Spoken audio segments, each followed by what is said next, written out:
Жайдым bir ғана тоноғай кезінде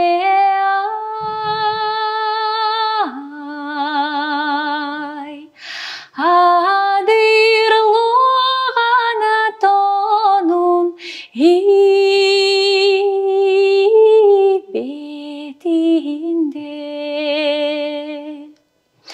Саңгүлден таңдап бір дүзгін ай жайдары ғана селким ай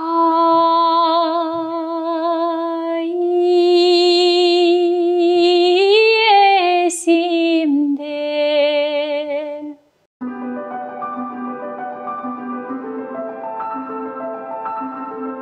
Я Чинарбекқызы Назгуль, родом из Таласской области, 1994 года рождения, вот, 31 скоро. Вот, выросла вот в Таласской области, с 9 лет уже приехали в Бишкек, есть специализированная школа-интернат для слепых слабовидящих детей. И я туда поступила позже, чем обычно, потому что мы не знали, что такая школа есть. И вот с 9 лет я училась уже в этом интернате. В 2014 в сентябре к нам пришел в школу, я уже училась в 11 классе. Нурак Абдрахманов, это очень известный, легендарный был, ходячей энциклопедией называли, коммузист. Много у него было произведений, и он со своими учениками пришел по определенному проекту учить таких детей, как мы, на комузе, на игре по комузу. И мы год, получается, 9 месяцев учились у него. У меня есть учитель, в школе был и есть Дмитрий Михайлович. Они мне помогали по жизни. Он мне вторым отцом, как бы я его считаю. И он дал направление мне поступить в Воробаево. Там есть факультет был художественной культуры и образования, в котором была кафедра музыки. Я туда поступила в 14-м, после 11 класса. Проучилась 4 года. Я закончила русскую школу, но потом пошла в институт, на кыргызском языке училась 4 года. Есть песня собственного сочинения, авторская, называется «Сүйүү азабы». Хочется мне ее исполнить, из нее немножко отрывочек. Сураннан көрүнчү мага жүрөгүмдү сыздатпай, сагынамын адатынча, күтөм сени талыкпай. Ойлорумда жалгыз өзүм, бассам турсам сен эстен, сүйөм деген ысык сөзүң, уксамчы деп менен сен. Жашоо неге мынча татаал, жан дүйнөнү сыздатат, сүйгөн менен бир кылбаса, анда неге жаратат. Бирок үмүт үзбастан мен күтөмүн жакшыны, балким башка жүрөктөрдөн мен табармын бактымды. Балким башка жүрөктөрдөн мен табармын бактымды.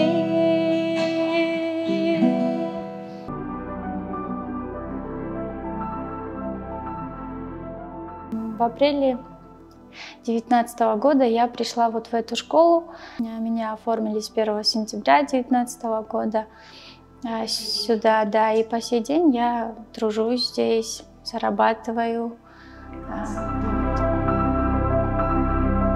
Я в детстве хотела стать филологом. Если бы у меня было немножко даже зрения бы то я, наверное, пошла бы туда, вот в языковые куда-нибудь. Если бы я видела, я бы водила машину, это в первую очередь.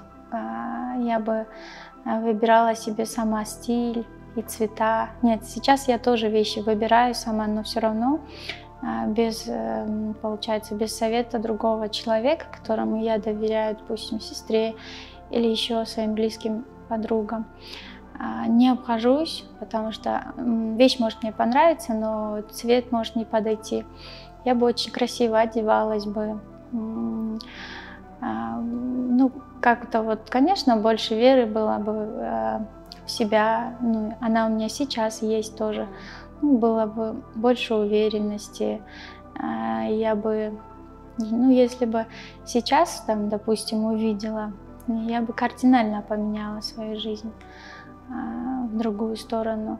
Но мой характер, вот все, что при мне есть, вот именно вот мой характер, стержень, хотелось бы, чтобы он был таким же.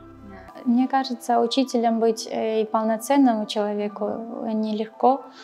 С нашими такими вот небольшими, получается, недостатками, ну, как бы из-за того, что, да, есть такая неполноценность со зрением, нам, конечно, приходится тяжело.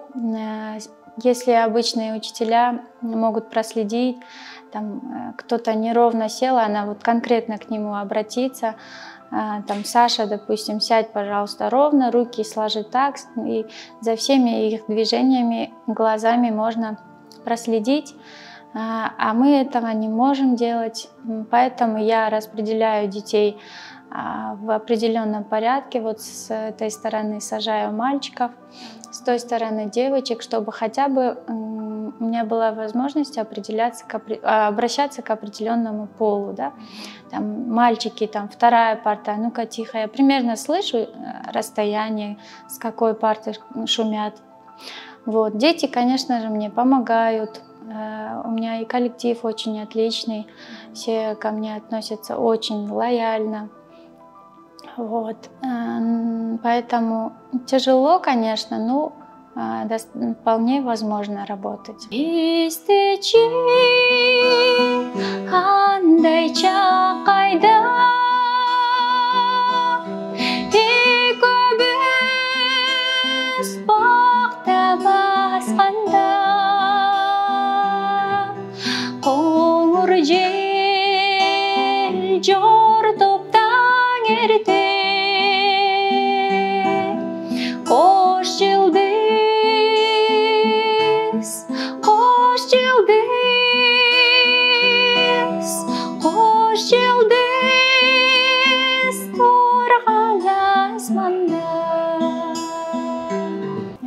Я вот на баяне играю, на хомузе, гитаре и фортепиано немножко. В 2012 году выступали с фондом НМГГ, был проект «Я пою, а значит я живу». Люди с ограниченными возможностями здоровья выступали дуэтом с известными эстрадными певцами. И я пела там с Анжеликой, с Айгульчаловой, много очень, Даниэль, Султан Садралиев. Вот на основе этих проектов каждый год, там по 2 раза даже мы выступали, бывало. Я, получается, с рождения такая, но у меня было светоощущение. Издалека вот отец в детстве очень часто проверял. Я видела свет очень хорошо, причем сдалека видела. Но почему-то потом и это светоощущение пропало. Если везде темно-темно и забрежет какой-то свет, машина проедет, я почему-то это тоже чувствую. Да, если везде светло и еще один какой-нибудь источник появится, я его не почувствую. Здоровье — это здравый ум. Это для меня самое важное. Я, став взрослой, это очень хорошо поняла. Если не будет у тебя мышления здравого, это самая худшая инвалидность, я считаю, в жизни. Я хотела бы увидеть лица родных, близких, не только родных, но и друзей своих, которых я очень люблю, ценю. Это есть у каждого незрячего. Но это, понимаете, так как я не вижу с рождения, оно не заостряется на этом вот внимание такое. Это не самая прям такая главная мечта вот, из того, что хотелось бы в зрячей жизни мне. Потому что я чувствую их. Я знаю, что в любом случае для меня они будут самые красивые, ведь и у вас точно так же, у всех людей, родные люди, близкие люди будут все равно самыми красивыми для каждого человека. Я хочу приобрести себе жилье, и сейчас, пока у меня его нет, я из многодетной семьи, вот, поэтому... На квартире ты живешь? Ну, пока да, пока мы снимаем. Хотелось бы вот в ближайшее время, я очень стараюсь, приобрести жилье, завести семью, работать в творчестве, вот, развиваться. Может быть, со временем я хочу открыть студию, кабинет, чтобы обучать детей на гитаре, по вокалу, не только детей, взрослых, кто захочет. Вот. Хотелось бы так вот.